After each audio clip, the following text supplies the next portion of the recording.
Pues primero que nada, pues bienvenidos otra vez. Qué bueno que están de nuevo, que siguen en el camino, que estamos dando pie sobre la marcha. Qué bueno y pues un gusto verles y trabajar de nuevo con ustedes. La materia que nos reúne el día de hoy es teorías y sistemas en psicología. Esa es la materia.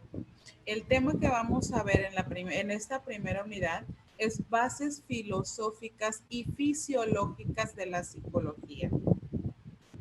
Vamos a ver algunos parámetros de ella, vamos a ver algunos elementos que si bien nos sirven de herramientas o de bases para esta carrera que estamos estudiando, ¿verdad? Que están estudiando.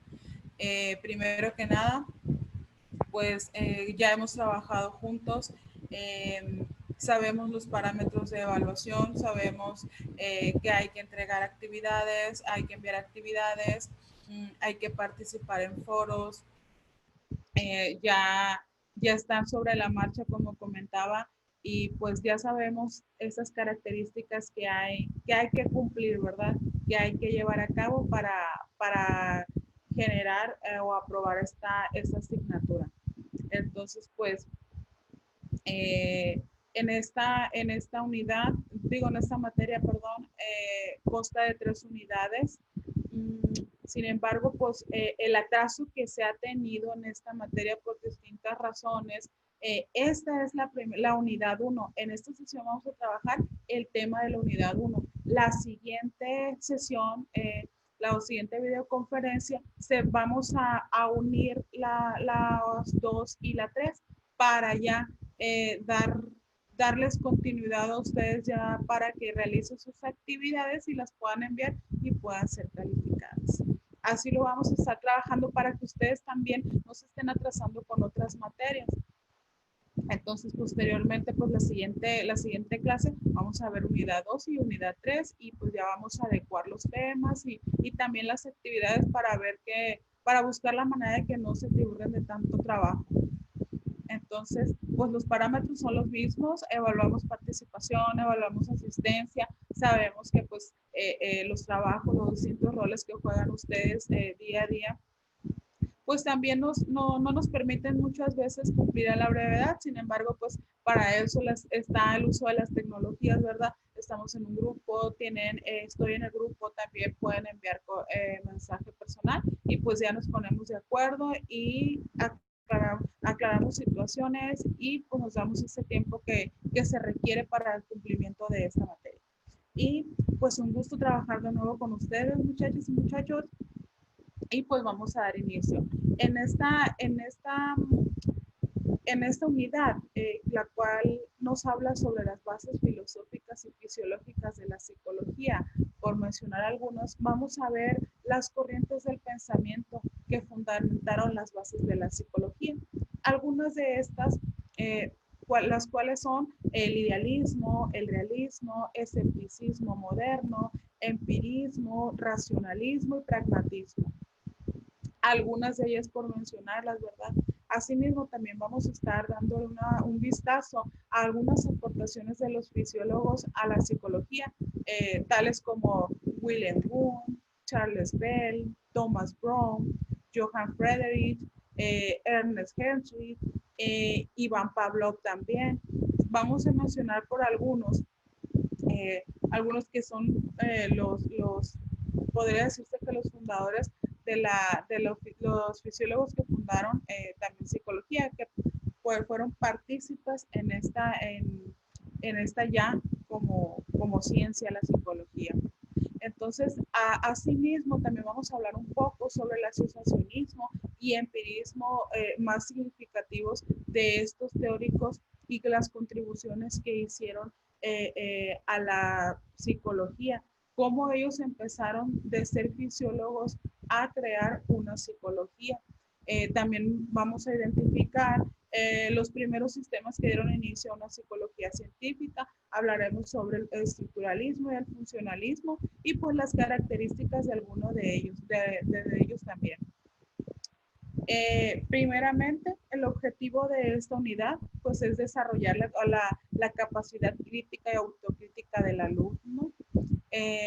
También en esta unidad se busca, uno de los objetivos es que ustedes describan los factores que propiciaron el surgimiento de la psicología científica desde la filosofía, la fisiología y otras áreas de conocimiento para su comprensión del mundo actual en referencia al estudio de la conducta humana.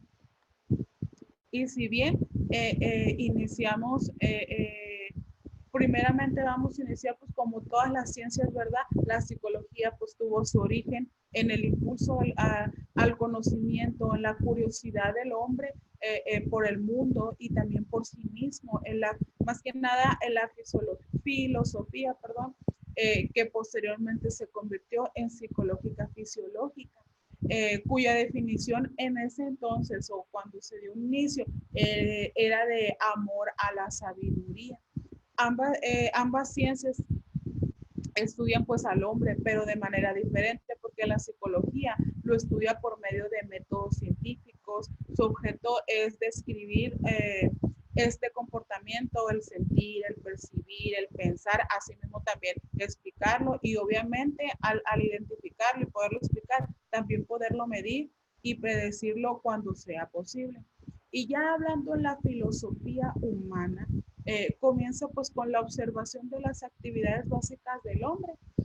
Intenta a través de la reflexión sobre ellas determina la naturaleza del hombre y su relación con otros seres vivos. Ambas ciencias representan dos niveles de conocimiento del mismo objeto y se les puede considerar pues como complementarias una de la otra. En el siglo XIX dejó la psicología de ser filosófica para tornarse científica, porque la psicología así inició. Se inició filosóficamente y gracias a los estudios de los fisiólogos, los teóricos anteriormente mencionados, pues ya se tornó más científica, fue tomada más, por decirlo de alguna manera, de una manera más científica y tomada más en cuenta, ¿verdad? Inicialmente vamos a hablar sobre algunas características sobre el idealismo. Algunos de ustedes ya habían escuchado sobre estos términos, el idealismo, el realismo, y pues obviamente algunas de sus características, el escepticismo moderno, el empirismo, el racionalismo. Estas características que estamos mencionando o también son teorías, ¿verdad? Que fueron estos fisiólogos que iniciaron como fisiólogos a desarrollarlas para posteriormente llegar a la psicología que conocemos hoy en día. Algunos de ustedes ya los había escuchado, los había leído por ahí en alguna lectura de tarea o había tenido una noción.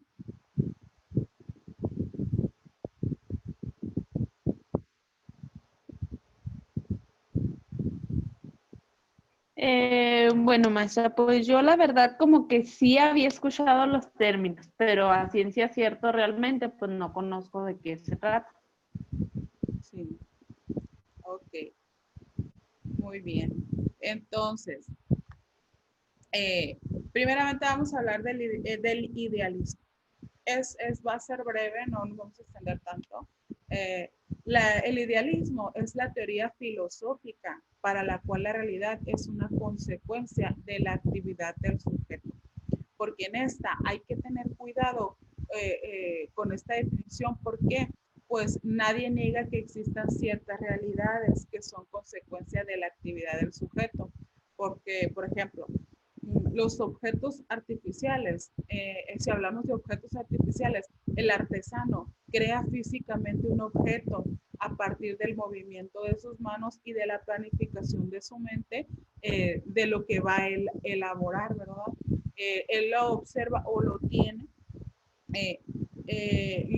y lo lleva a cabo a través de qué, de sus instrumentos, obviamente de cómo lo pensó, cómo lo va a realizar y cómo a él le gustaría realizarlo. Entonces, y lo lleva a lo físico, mientras que los objetos de la fantasía también dependen de nosotros, porque en este caso no de nuestro cuerpo, sino de nuestra mente, porque aunque son de fantasía, están ahí. y nosotros somos quienes lo pensamos, quienes lo tenemos, lo observamos y obviamente también nos apropiamos de ello. Mientras que el realismo, pues el realismo se busca más en esta teoría. El realismo es una solución metafísica según la cual existen cosas reales en sí, fuera de la conciencia. Dentro de esa postura se encuentra el realismo ingenuo, que no realiza pues ninguna reflexión sobre si es posible o no el conocimiento e identifica lo percibido con objetos también. Por ejemplo, sin ver la diferencia, se les atribuye todos los contenidos de la percepción. Por ejemplo, en el realismo es lo que hay.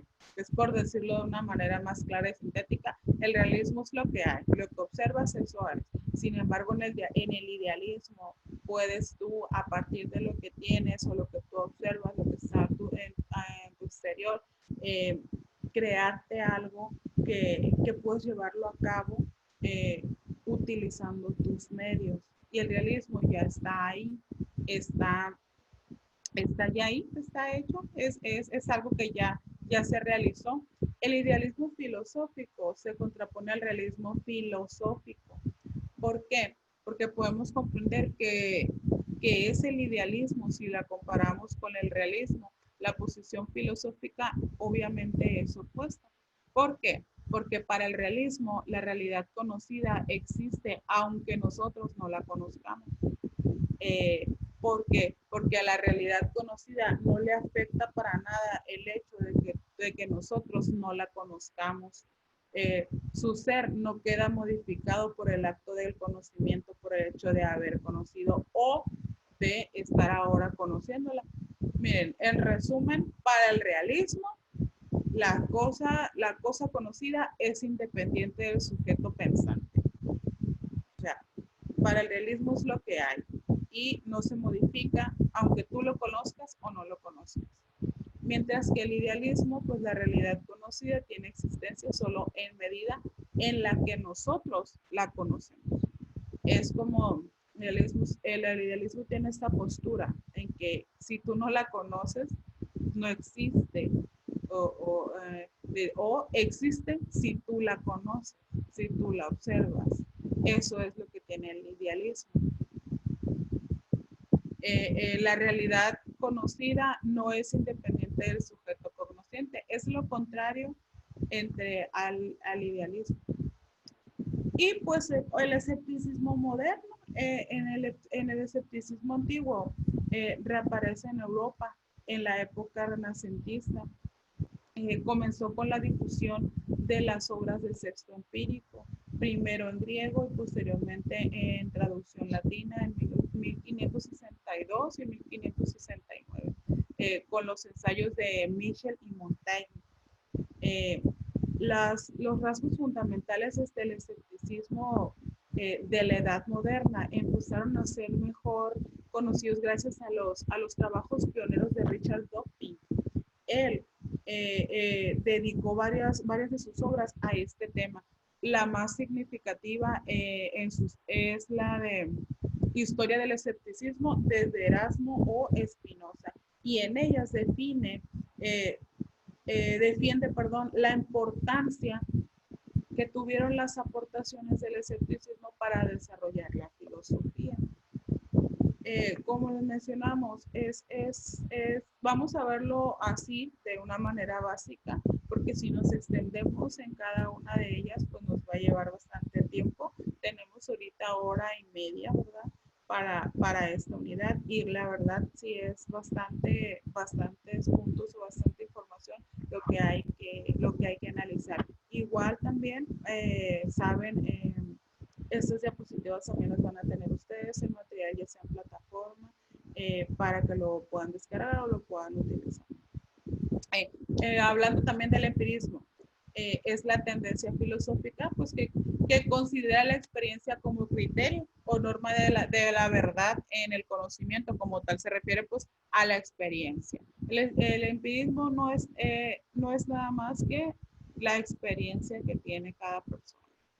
Niega la absolución de la verdad, o como mínimo niega que la verdad absoluta sea accesible al hombre. reconoce que toda verdad debe ser puesta a prueba y a partir de la experiencia puede eventualmente ser modificada, corregida o abandonada totalmente.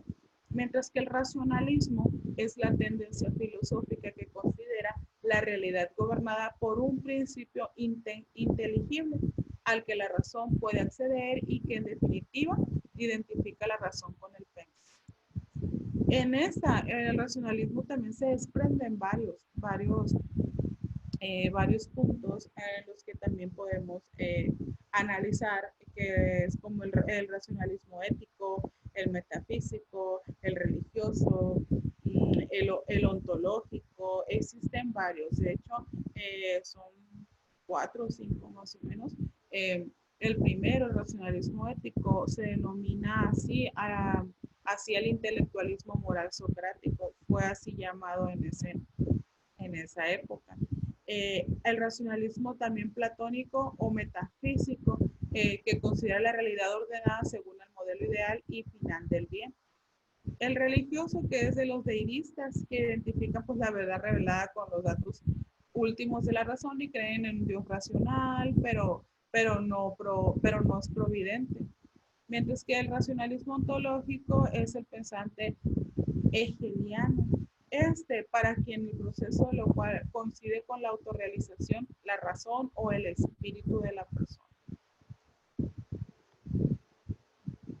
Podemos decir que al empirismo, pues iniciaron quienes, los primeros que empezaron a desarrollar el empirismo o a hablar sobre el empirismo, a crear esa teoría, son Aristóteles, le prosiguió Hume, Locke, Hobbes.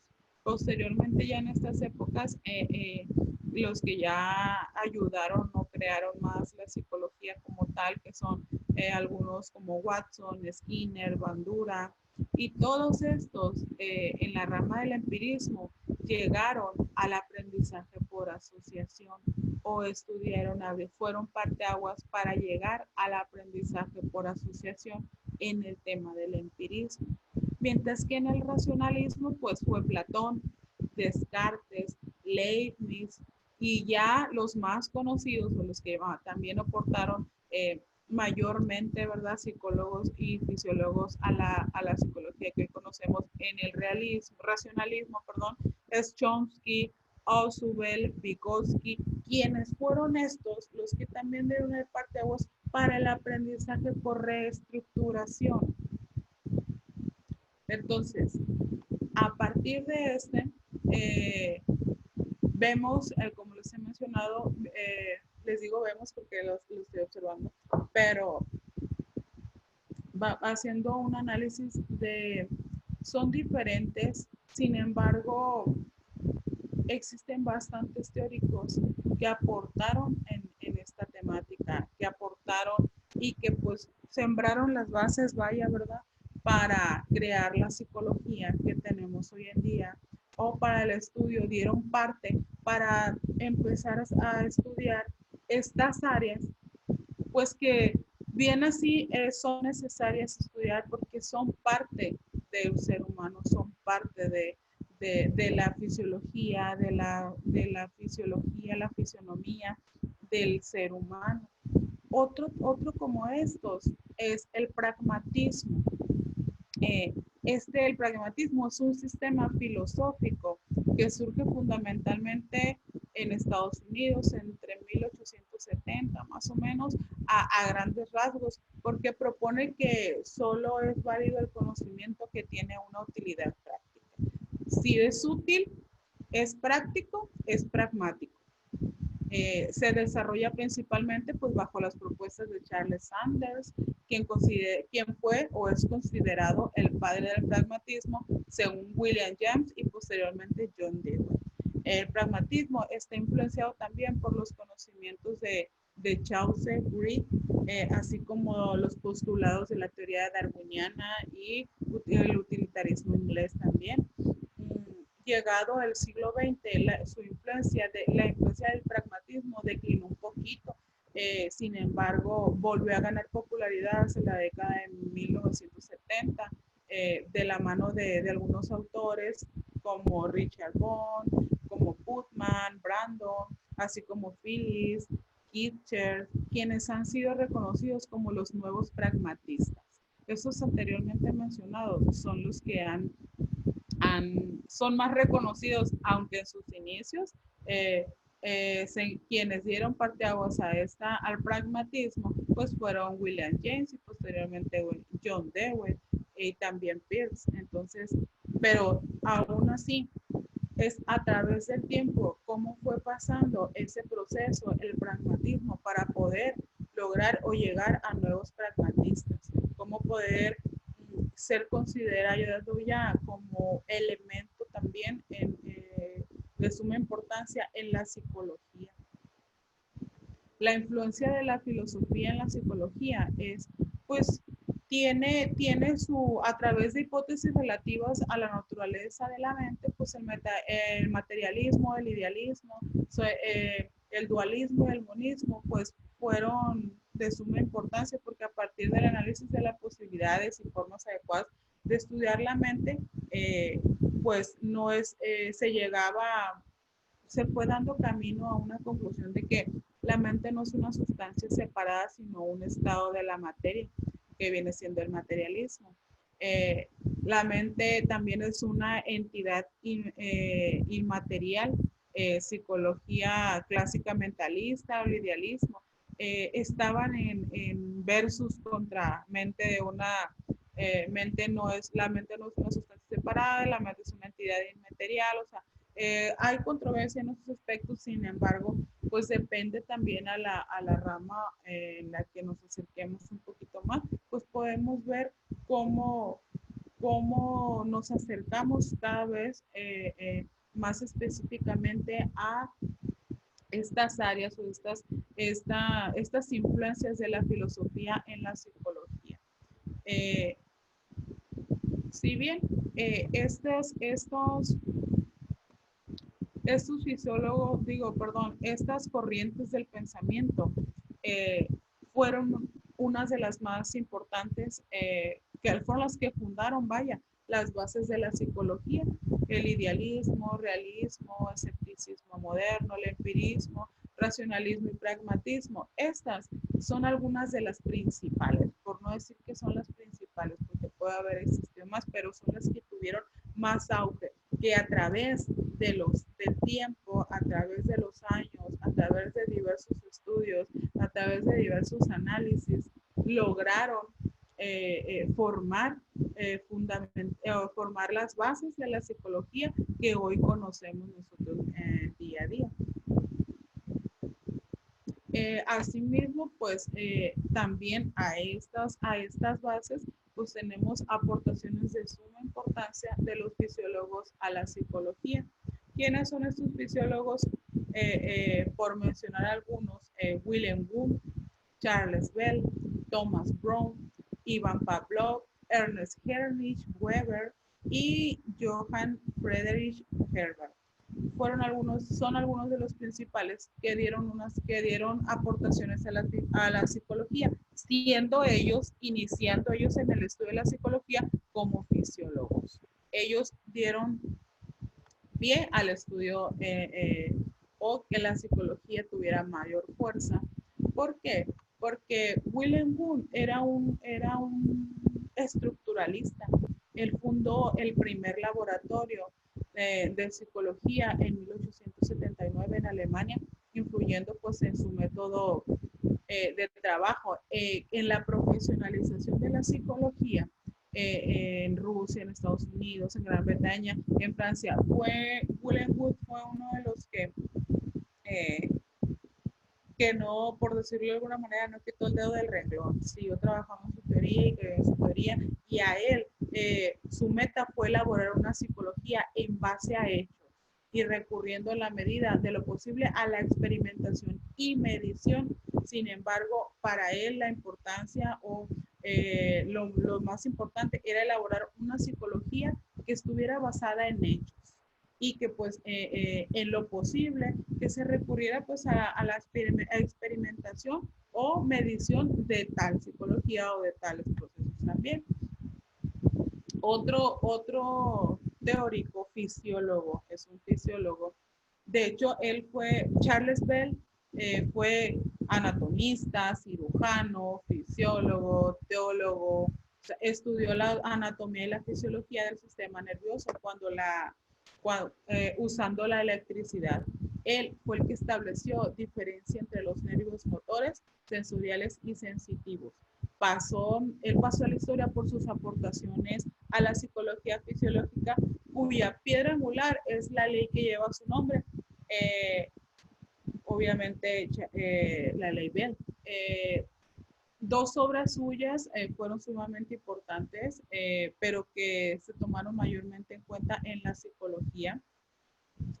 Pocos autores habían cuestionado seriamente los planteamientos de Charles Bell sobre la conexión del cerebro y los nervios, aunque hubo algunos como Willis también habían sugerido que algunos nervios eran solo motores y otros solo sensitivos.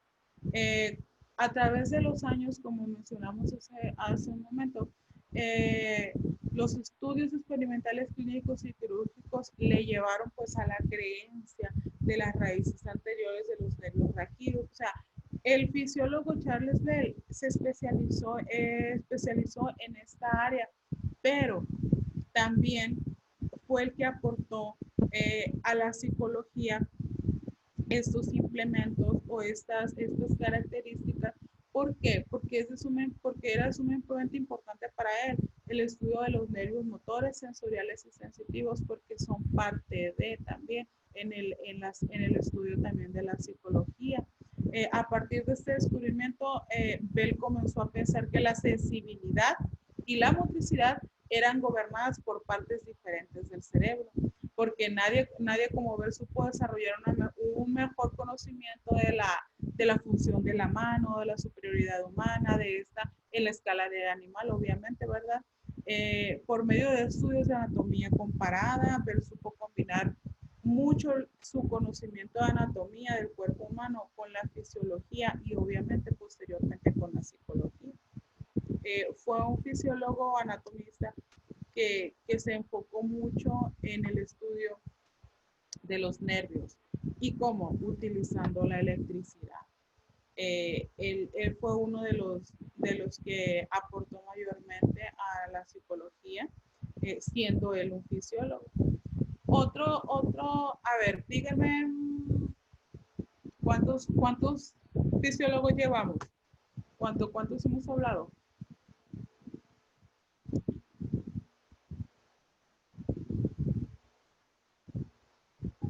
Ay, de muchos, maestra. Mande. De muchos, le digo. Sí, pero de los principales que les mencionaba, los fisiólogos que fueron los principales que aportaron en la psicología, hemos hablado de dos en específico, ¿verdad? Porque de ellos hablamos sobre qué eran, qué hicieron, dónde estudiaron, por decirlo, dónde estuvieron, cómo iniciaron. Bueno, a mí se me hace difícil pronunciarlos, pero así de los que escuché que decía de William, Thomas, Ernest oye, nada, así es que se me dificulta pronunciarlos, pues, porque igual nomás lo estoy escuchando, no estoy tomando nota, lo estoy escuchando lo que nos está explicando. Sí, hablamos de Charles Bell. Uh-huh. Hablamos de Charles Bell y también hablamos de William Wundt.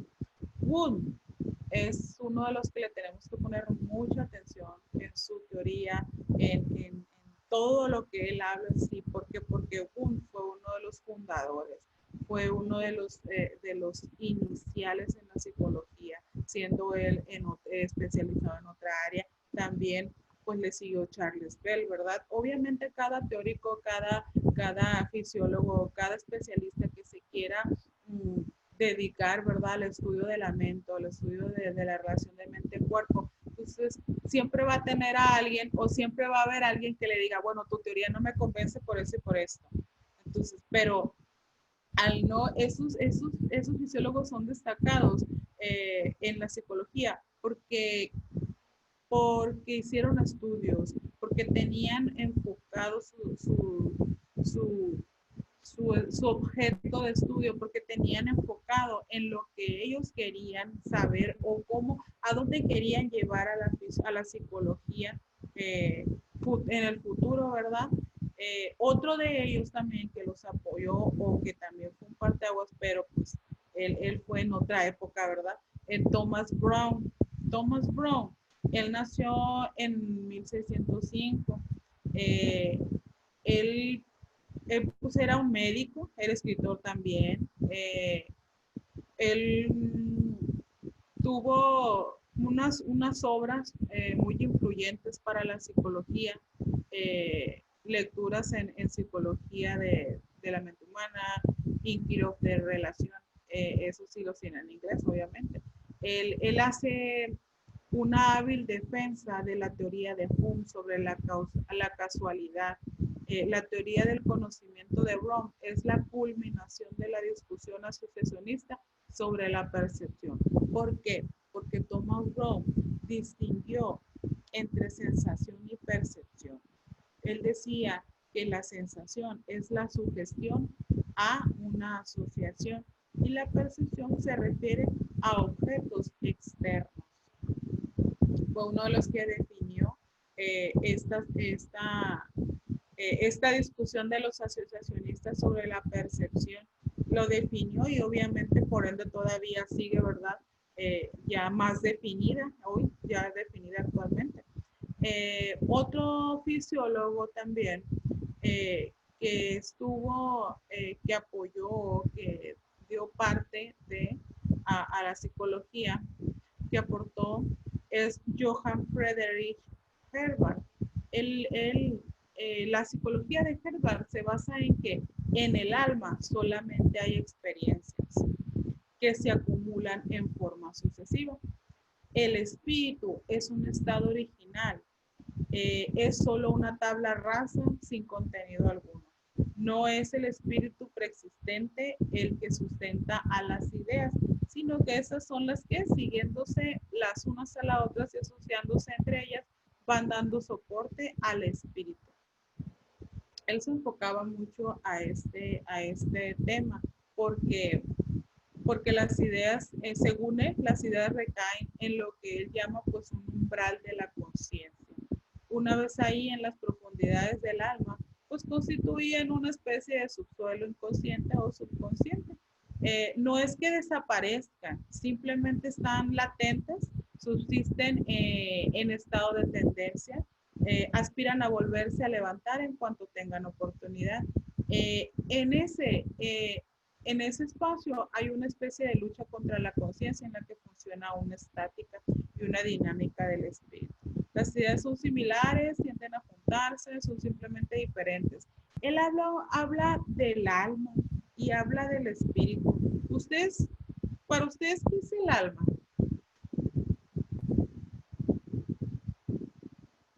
¿Cómo podríamos definir nosotros el espíritu y el alma? Pues yo creo, maestra, que se ve desde el contexto religioso, que es donde más se afirma que existe esta parte del ser humano, que es algo que no vemos, pero que existe. Y el espíritu, pues también es después de la muerte, según el contexto también religioso. ¿Dónde? No lo sé, pero ya cuando el ser humano no está en este mundo, pues entonces ya existe lo que es el espíritu, creo. Esa es su concepción y muy válida. ¿Alguien más? Gracias, Yarela. ¿Alguien más?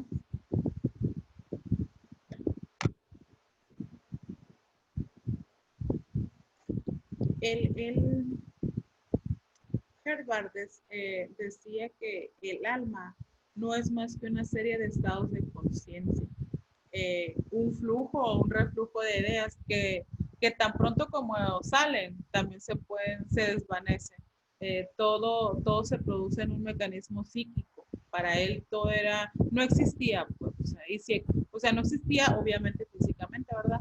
Pero si estaba en tu mente, como puede estar, así como puede surgir, puede desaparecer.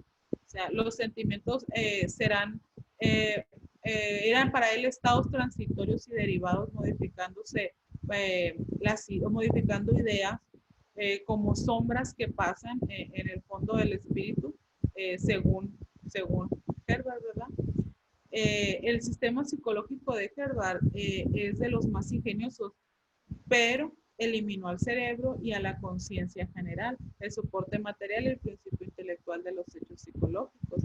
Entonces, una parte de ello, de la psicología de Herbert, pues obviamente dio un paso a que otros psicólogos estudiaran esta área también, que también es parte del ser humano, del alma, del espíritu también, no nada más la fisiología, ¿verdad? También, no nada más nuestro cuerpo físico, también el alma o el espíritu es parte de. ¿Por qué? Porque también fuimos creados o somos creados de formas en las que de acuerdo a tu contexto, tú tienes ciertas creencias y también pues ciertas concepciones sobre lo que es el espíritu y lo que es el alma, de acuerdo a lo que a ti te han enseñado, lo que tú has aprendido donde tú vives. Entonces, también es importante porque es parte del ser humano. Otro fisiólogo también fue el médico alemán Ernst Heinrich Weber. Él, él falleció en 1878, pero por sus aportaciones él fue considerado como uno de los fundadores de la psicología experimental, porque Weber era muy influyente e importante en las áreas de la fisiología y la psicología, porque toda su vida, sus estudios sobre la sensación, el tacto, tuvieron su énfasis en buenas técnicas experimentales porque estas dieron paso a nuevas direcciones y obviamente a áreas de estudio de los futuros fisiólogos, psicólogos y también anatomistas. La obra de Weber inspiró con sensación pues a Fechner para promover el trabajo y llegar a desarrollar la ley de Weber. En ese momento pues de la sensación de su trabajo, Weber no se dio cuenta plenamente de las implicaciones de sus experimentos o qué es lo que esos experimentos lo iban a llevar posteriormente a trabajar, que era en la comprensión de estímulo y respuesta sensorial. La psicología, obviamente, dando paso a la psicología experimental. Para la mayor parte de la carrera, Weber trabajó con sus hermanos, con un socio también, William Edward, Gustav Theodor. A lo largo de estas relaciones de trabajo, pues Weber completó la investigación sobre el sistema nervioso central, sistema auditivo, la anatomía y funciones del cerebro, la circulación también, y una gran parte de la investigación sobre la fisiología, y la psicología sensorial. Weber a menudo pues citaba como el pionero o el padre de la psicología experimental. Él fue el primero en llevar a cabo verdaderos experimentos psicológicos que mantenían su validez, aunque la mayoría de los psicólogos de la época pues llevaron a cabo trabajos detrás de un escritorio. Weber estaba llevando pues a cabo activamente experimentos. ¿Cómo? Pues manipulando una sola variable a la vez con el fin de obtener resultados más precisos. Eso llanó el camino para el campo de la psicología. ¿Por qué? Porque como una consecuencia experimental, y abrió el camino para el desarrollo de métodos de investigación aún más precisos e intensos.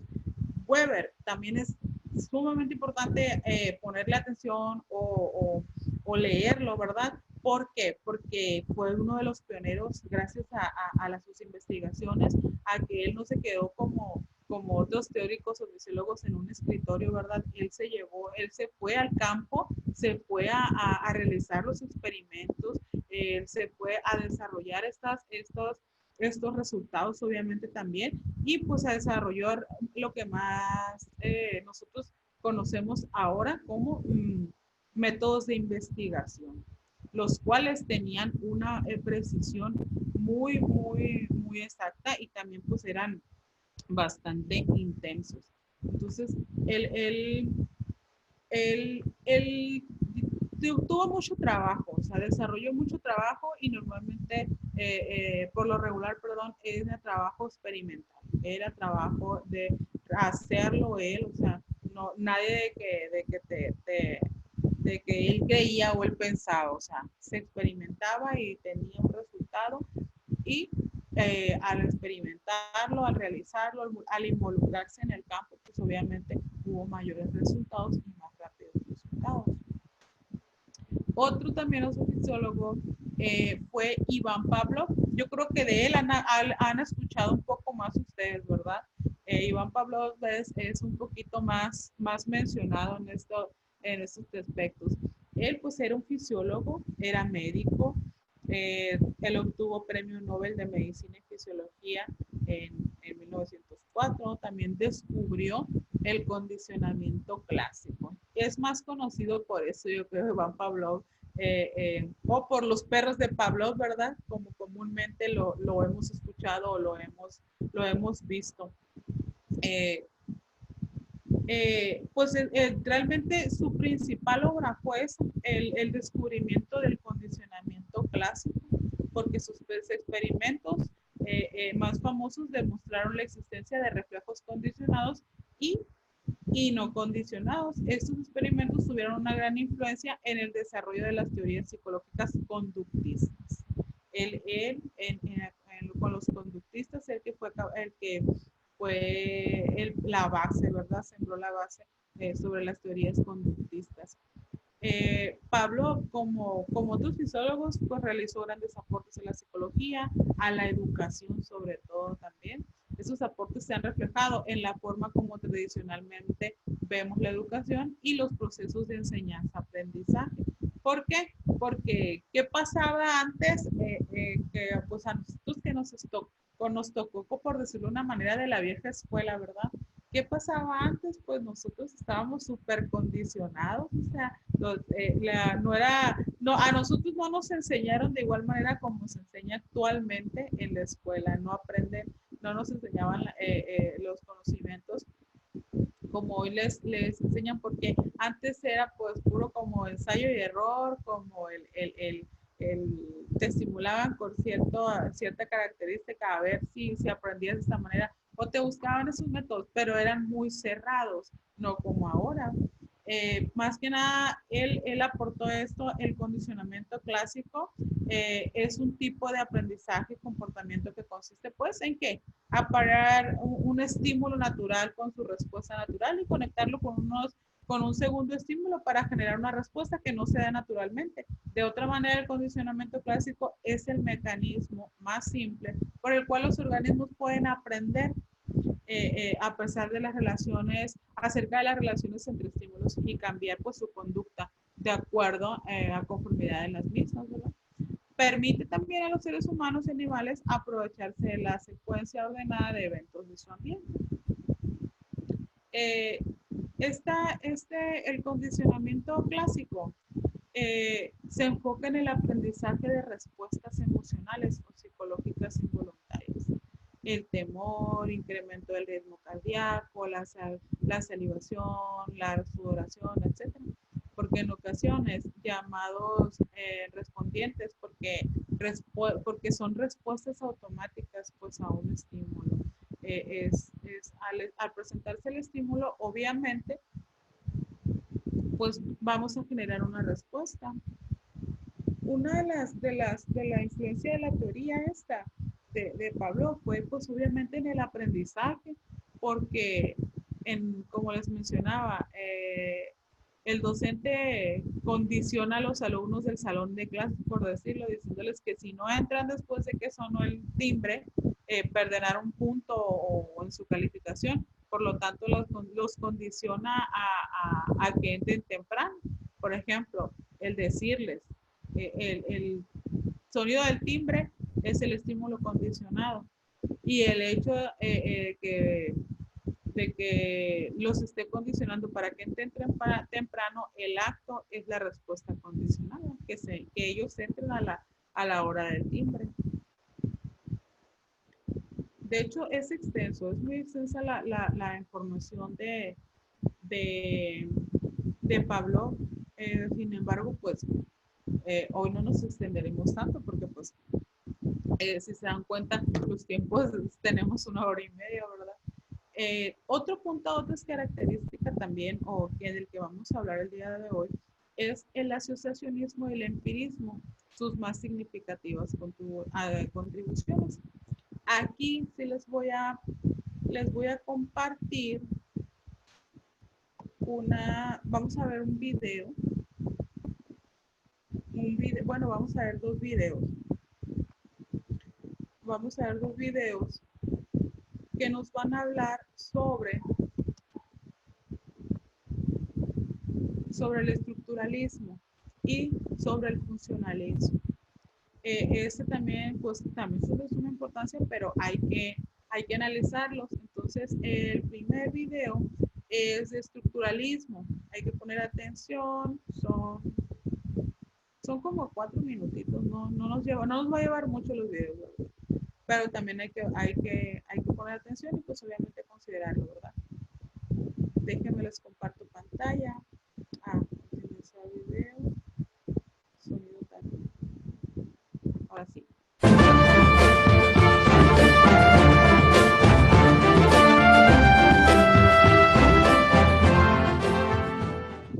Wilhelm Maximilian Wundt fue un fisiólogo, psicólogo y filósofo célebre por haber desarrollado el primer laboratorio de psicología experimental en Alemania, para a través del método experimental estudiar la experiencia inmediata y observable.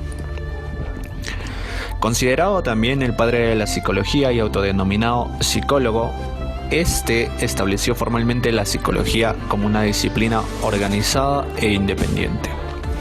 La razón fue porque Wundt quería estudiar la estructura básica de la mente humana, es decir, lo que va más allá de cómo éste funciona o el propósito en sí de lo que hace. Para ello, él desarrolló la introspección analítica, añadió controles experimentales precisos. Wundt puso especial interés en la experimentación fisiológica. Estas, las cuales a su vez implicaban medidas simples como el tiempo de reacción ante diversos estímulos. Por ejemplo, uno de los experimentos que realizó fue con el tema de los ojos. Quería saber qué tiempo se tardaba los ojos al parpadear frente a un tipo de luz u otro tipo de estímulo. Hizo experimentos prácticamente similares a estos. Él tuvo muchos estudiantes, por supuesto, y uno de ellos fue Edward Bradford Titchener, quien fue el que puso de nombre estructuralismo a su trabajo y lo dio a conocer en Estados Unidos. Edward afirmaba que se debía analizar la conciencia reduciéndola a sus unidades elementales. Sostenía que la estructura de la mente consistía en más de 30.000 emociones, sensaciones e imágenes separadas.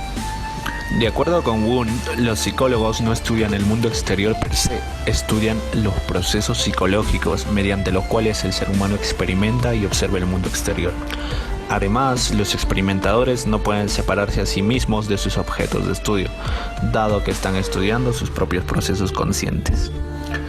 Wundt y su equipo de estudiantes identificaron dos elementos básicos de la vida mental: sensaciones y sentimientos. Para ellos, los complejos y cambiantes procesos mentales resultaban de las conexiones o de síntesis creativas de esos elementos, mas no en el sentido clásico de la física mecanicista. Para Wundt, las sensaciones y sentimientos no eran solamente elementos que chocan o interactúan. Al igual que John Stuart Mill, adoptó un modelo de la mente que hacía énfasis en los principios químicos y no en los mecánicos. La mente es una fuerza creativa, dinámica, volitiva. Nunca podría ser entendida mediante la simple identificación de sus elementos o su estructura estática. Por el contrario, debe entenderse a través del análisis de su actividad, es lo que sostenía Wundt. Posteriormente, llamado estructuralista, Wundt llamó inicialmente a su psicología voluntarismo. No es difícil entender por qué el estructuralismo murió con Titchener en el 27, ya que este dejaba de lado temas importantes como la motivación, las diferencias individuales y los trastornos psicológicos. El aislamiento de los elementos individuales de la mente humana a mucha gente le parecía antinatural y poco inteligente. Por ejemplo, un estructuralista no podría decir "yo veo una moneda", porque tal afirmación sería errónea al no dividirla en sus distintos elementos. Esto es, pequeña, redonda, plana, de color de cobre y metálica. ¿Y por qué referirse al objeto como una moneda y no a los elementos que un observador ve? Sería interpretar el objeto, no describirlo. Asimismo, un estructuralista no podía decir que dos personas situadas a distancias diferentes tienen la misma altura, ya que la imagen visual de la persona más lejana es más pequeña que de la más cercana. Además, el método no era verdaderamente científico, ya que cada introspeccionista describía sus propias sensaciones de una manera única y personal, existiendo poca fiabilidad entre los juicios de un observador a otro.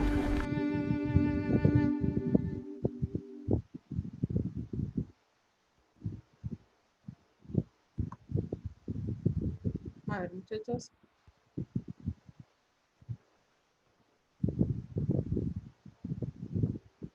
¿Qué les parece el video? Muy interesante porque este personaje Wundt fue el padre de la psicología. Así es como les mencioné hace rato, hace un momento, hay que ponerle mucha atención a él. ¿Por qué? Porque es uno de los que sembró las bases en la psicología, porque fue el fundador y sobre todo porque a partir de su teoría o su trabajo surgieron más fisiólogos, más psicólogos que también le mostraron interés en desarrollarla, pues en llevarla a cabo y formar una psicología pues más estructurada, que también pues posteriormente se llevó ya a la ciencia, ¿verdad? Que dejó de ser ya como algo nada más del estudio del amor, del espíritu como anteriormente era, y ya se forjó más sobre la ciencia. Muy bien, gracias, Yariela. ¿Alguien más? Yo nomás una duda, maestra. Él es el que puso el primer laboratorio. Mande. Él es el que puso el primer laboratorio. Sí, de hecho sí. Fue uno de los que bueno, llevó sus estudios a una experimentación. Pues poco a poco pues, se enfocó un poquito más en este aspecto, en desarrollarlo ya con llevar sus métodos, ¿verdad? Tener los métodos, realizarlos, llevarlos a cabo, tener respuestas y posteriormente de ahí, pues enriquecer más sus teorías o su estudio. Muy bien, Lulu. ¿Alguien más? Porque les voy a poner otro video. Este fue el del estructuralismo. Les voy a poner el funcionalismo. También lo hemos retomado ahorita, lo vimos ahorita hace un momento, pero pues ahorita ya lo vamos ahora lo van a ver un poquito más resumido, ¿sí? Lo van a poder entender un poquito más. Les comparto.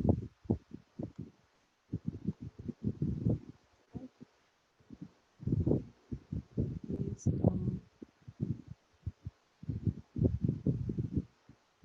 Y me indican. Díganme si se ve. William James es... ¿Sí lo ven? ¿Sí lo escuchan? Sí, maestra. Muy bien. Ay, me fui. Aquí está. Listo. William James es tradicionalmente considerado el precursor de la psicología funcional, con la publicación de su libro Los Principios de la Psicología, y se considera a John Dewey como el fundador del funcionalismo con la publicación de su artículo El concepto de arco reflejo en psicología, publicado en 1896. La psicología para los funcionalistas era el estudio de cómo las facultades mentales, la conciencia, favorecen la adaptación al ambiente y particularmente la supervivencia del organismo, de manera que la psicología es parte de las ciencias biológicas. De este modo, el funcionalismo enfatizó el uso del método experimental, no solo reduciéndose a la experimentación, sino también la introspección, es decir, a la observación sistemática y detallada. Desarrollaron métodos de investigación que incluían cuestionarios, pruebas mentales y descripciones objetivas del comportamiento. Además, experimentaban en niños, animales y algunos discapacitados mentales. La psicología americana todavía es funcionalista en sus perspectivas al poner interés en métodos científicos de recopilación de datos y en la aplicación práctica de los conocimientos derivados de estos métodos. Se podría decir que el funcionalismo es la primera escuela americana que surgió, y los principios de psicología de James, con su postura crítica hacia el sistema de Wundt, sirvieron de inspiración a una nueva generación de psicólogos que representaron la mayor fuente de oposición a la psicología wundiana. Titchener promovía desde la Universidad de Cornell esta psicología wundiana, y si bien James nunca presentó una psicología estructurada y coherente, dos de sus ideas principales iban a tener una tremenda influencia en esta nueva generación de psicólogos, la mayoría de los cuales había ido a Alemania a estudiar con Wundt y otros psicólogos. En primer lugar, James había sido fuertemente influido por el concepto darwinista de adaptación. En segundo lugar, el concepto de hábito era, a decir de James, indispensable para entender el comportamiento humano. Estas dos ideas se encontraban largamente en oposición en la psicología de Titchener, que se preocupaba de forma casi exclusiva por el estudio de las sensaciones en contextos experimentales altamente controlados. James Mark Baldwin y James Cottrell, independientemente, también habían estado promoviendo una psicología más cercana a la biología y más interesada en la acción. Fue particularmente James Angel, sin embargo, quien de manera más directa contrastó las dos visiones experimentales, en particular en relación a algunos de los experimentos de Titchener, que otros laboratorios no habían podido explicar. En respuesta a estos ataques, Titchener publicó en 1898, en la que acuñó los nombres de estructuralismo y funcionalismo para referirse a los campos rivales. Angel asumió el nombre y articuló sus postulados principales en su discurso inaugural como presidente de la Asociación Estadounidense de Psicología en 1909. Con el título de La provincia de la funcionalidad psicológica.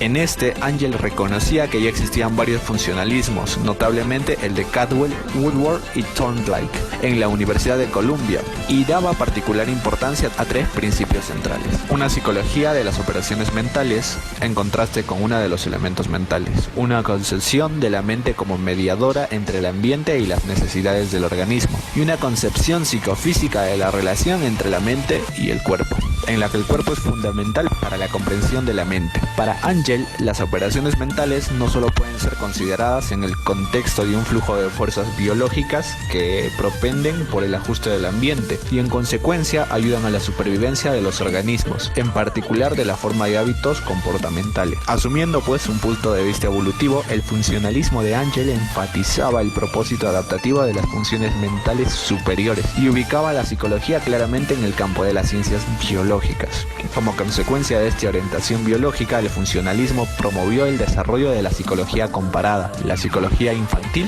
el estudio de los hábitos y las diferencias individuales, la aceptación de la psicología aplicada como el área legítima de estudio.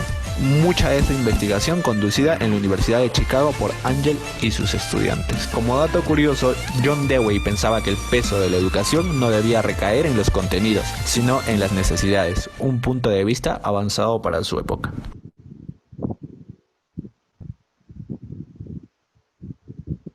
William James es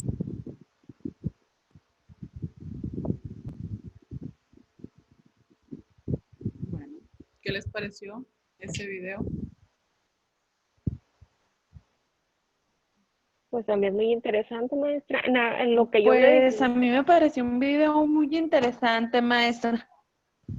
Sí, sí es muy interesante porque nos habla más sobre lo que hemos venido hablando, pero de una manera más estructurada, yo creo, dándole esa importancia a estos Sí. teóricos, ¿verdad? Dígame.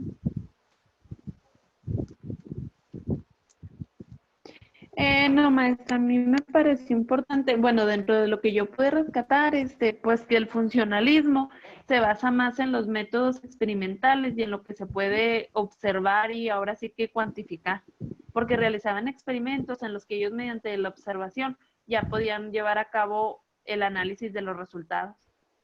Así es. Y podemos darnos cuenta, al analizar estos videos, nos damos cuenta de esas diferencias y obviamente también algunas de las similitudes, ¿verdad? Entre tanto el funcionalismo como el estructuralismo. Muy bien, ¿alguien más? Maestra, también lo que yo me fijé es de que como que ellos relacionaban en el funcionalismo, como que también sí tomaban en cuenta mucho lo que era la biología. Sí. Sí, porque principalmente ellos eran fisiólogos, eran estudiosos sobre los métodos de la medicina, sobre la fisiología, obviamente también la fisiología en cuanto del ser humano, ¿verdad? Y pues ya hicieron más hincapié en lo que es ya lo psicológico, en lo mental, en las estructuras, en todas esas características que obviamente nos llevaron al estudio ya más profundo de la mente o del ser humano y obviamente su psicología, ¿verdad? Muy bien. Pues otro de las características que vamos a analizar el día de hoy es, es vamos a hablar un poco sobre el empirismo, un poco sobre, bueno, pues más que nada sobre el empirismo, porque los otros ya los retomó en el video, los primeros, bueno, algunos de los sistemas que, que dieron inicio a una psicología científica, pues como vimos ahorita, pues fue el estructuralismo, el funcionalismo, cuáles eran sus objetos de estudio, ¿verdad? Maestra, una pregunta. Dígame. Perdón que la interrumpa. El estructuralismo se refiere al estudio más de la mente en base a la estructura de la mente, cómo está organizado, ¿no? Y el funcionalismo se refiere más a lo que es a biología, es más a la conciencia, el ambiente y la supervivencia. Como Así que me es. entendí un poquito, por eso le pregunto. ¿Sí estoy bien? No, sí, sí, no, sí va bien, solamente que el estructuralismo, pues la misma lo hizo sobre las estructuras de verdad y el funcionalismo es un poquito más sobre la función de lo que usted está mencionando. Pero está bien esa diferencia que está haciendo porque el estructuralismo estuvo un poquito más sobre la mente, pues la estructura de la mente. Y el funcionalismo, pues estudia más el funcionamiento de la mente, que no es lo mismo, ¿verdad? Porque no es lo mismo cómo está estructurada nuestra mente y cómo funciona nuestra mente. ¿Sí? ¿Se entiende? Sí, es que al principio yo creo que eso sí se parece que está un poquito complicado, pero la verdad es cuestión de analizar la información, es cuestión de ahondarnos un poquito más en el tema. Obviamente en las lecturas que vienen en la bibliografía también a ustedes se les va a despejar un poquito más las dudas, pero sí, como comenta, el estructuralismo es más el estudio de la mente, de la estructura de la mente, y el funcionalismo es el estudio del funcionamiento de la mente, para aclarar esas características. Entonces, les mencionaba que en la historia de la psicología, como mencionamos hace rato, William Wundt realizó pues el primer experimento en el campo de la psicología, ya lo mencionaba su compañero, porque en la época de él, la psicología era como precientífica, porque la mente y el cuerpo están conectados o son diferentes. Había esa pregunta o yo creo que ese era el motivo del estudio de los psicólogos, de los fisiólogos, acerca sobre la estructura de la mente, el funcionamiento de la mente. Y obviamente al estudiar también la estructura de la mente, el funcionamiento, también pues, se abrió paso a lo conductista, a estudiar la conducta observable, a redescubrir, por ejemplo, y a partir de ahí, pues ya tener un redescubrimiento de la mente, y ya en lo cognitivo, ¿verdad? Porque el conjunto pues de las actividades y procesos psíquicos conscientes o inconscientes de producto del funcionamiento del cerebro, pues ya nos llevaba al funcionamiento de la mente, que era lo que hoy en día la psicología estudia. Pero para que nosotros podamos llegar o analizar estos aspectos, es importante conocer desde dónde inició, desde dónde, quiénes fueron los primeros teóricos, los primeros fisiólogos, los primeros autores que nos empezaron a hablar acerca de esto, que era la psicología, en un principio pues la filosofía, ¿verdad? Pero cómo fue el paso de tantas teorías, tantos experimentos, tantas posturas para poder llegar a lo que ahora conocemos como ya la psicología en sí. Porque, por ejemplo, a lo largo del tiempo, hablamos de que William Booth fue el creador, al que sentó la base, pero pues a él también le siguió Tichenor, que fue quien estudió un poquito más o nos dejó más pruebas o más trabajos acerca del estructuralismo. William James nos dejó un poco más sobre el funcionalismo. Y Skinner pues nos aportó el conductismo, ¿verdad? Porque él estudiaba la ciencia de la conducta observable. También en el conductismo está John Watson, él también tuvo una fuerte aportación al conductismo. Y pues también ya para llegar a lo cognitivo, que es lo que la psicología actual también conoce un poco más, es pues Jean Piaget, porque él nos habló o nos aportó el redescubrimiento de la mente. Los símbolos de la psicología, por ejemplo, lo que hoy ya conocemos como psicología, es el conjunto de acciones observables que un ser humano responde a algún estímulo. Entonces, es importante hacer estas aclaraciones porque la psicología es una ciencia pues, que estudia los procesos mentales a través de diversas perspectivas como la cognitiva, la afectiva y la conductual. Entonces, recordemos también pues, que desde un inicio en el siglo si remontamos al siglo XIX, pues en el momento en el que se comienza a medir los aspectos mentales de formas cuantitativas y pues se buscó establecer una relación entre la mente y el cuerpo. Eso fue de lo que se partió y de lo que William Booth, considerado el padre del estructuralismo, pues abrió ya una escuela en el que es considerado, pues, él fue el que abrió el primer pues, laboratorio, como mencionábamos hace un momento. Y pues también nos habla sobre la psicología científica y las pseudopsicologías. Y pues así terminamos esta primera unidad. Como les mencionaba, a lo mejor es un poquito de complicado al escucharlos y nos enredamos un poquito, pero estamos despejando dudas y pues cualquier duda pues estamos a la orden y pues también verificar o vamos a analizar la información que ya está en plataforma.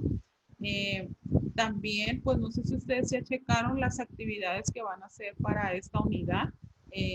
Si no las han revisado, pues en esta unidad vamos a trabajar dos actividades obviamente, como resultado de tareas. La actividad de apertura y la actividad de desarrollo. Y obviamente hay que tener una participación en el foro académico. En la actividad de apertura, usted va a elaborar una línea del tiempo individual que muestre los principales orígenes y antecedentes de las diferentes corrientes del pensamiento filosófico. Pues con esto vamos a lograr cimentar las bases teóricas de los contenidos de la primera unidad, ¿verdad? Obviamente, todo trabajo... Maestra, una pregunta. Dígame. Ahí en la actividad referente a las corrientes que nos menciona, es el idealismo, realismo, empirismo, todas esas que estuvimos viendo ahorita. Así es. Pero pues ya me va a hacer una línea del tiempo. ¿Qué quiere decir con eso? Gracias, maestra. Las vamos a ordenar cronológicamente. Muy bien. Esa es la primera actividad. Muy bien, maestra. Y Gracias. pues las de nada, la actividad P o la actividad de desarrollo, vamos a elaborar un glosario de los términos de conceptos y definiciones analizadas en la primera unidad. Obviamente, pues a través de toda la unidad, las palabras o los conceptos los vamos a poner y los vamos a dar la definición de ellos. Es lo que van a hacer esas dos actividades. Y obviamente estas actividades ustedes al enviarlo, pues es lo característico, ¿verdad? En documento Word debe de llevar una presentación con sus datos generales, con los datos de la materia, obviamente pues en el contenido. Pero eso sí les voy a encargar pues que al momento de guardar ustedes sus documentos y los vayan a enviar, pues hay que guardarlos primero pues con el primer nombre de usted y el primer apellido y el número de unidad. También les pedí el tema, pero no es necesario el tema, nada más la unidad. Por ejemplo, si mi nombre es Cielo Witimea, yo voy a poner a mi trabajo Cielo Witimea, guión bajo, unidad 1, así. Les pido esto porque hay veces que me mandan trabajos y no llevan nombre. No sé de quién es el trabajo, entonces, o no sé de qué unidad es, entonces es importante manejarnos así para evitarnos de confusiones, ¿no? Y ustedes en el foro académico van a participar, obviamente, pues sabemos el proceso del foro académico, hay que dejar un aporte, también hay que poner nuestro punto de vista, ponerle nuestro punto de vista a los demás compañeros que aporten el foro académico, pero en esta unidad vamos a participar con el punto de con su punto de vista respecto a las diferentes corrientes del pensamiento filosófico en la psicología. Con ese tema o con esta descripción son con los que vamos a participar en el foro académico, en esta unidad. ¿Quedó claro o nos regresamos un poco? Muy bien, y pues igual, gracias por haber... Maestra, una pregunta, ¿para cuándo son las actividades? ¿Mande? ¿Para qué día tenemos que entregarle las actividades?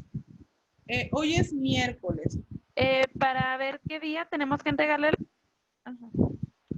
Ustedes tienen a partir de hoy, de mañana hasta el martes, pueden enviar ya las actividades de la primera unidad.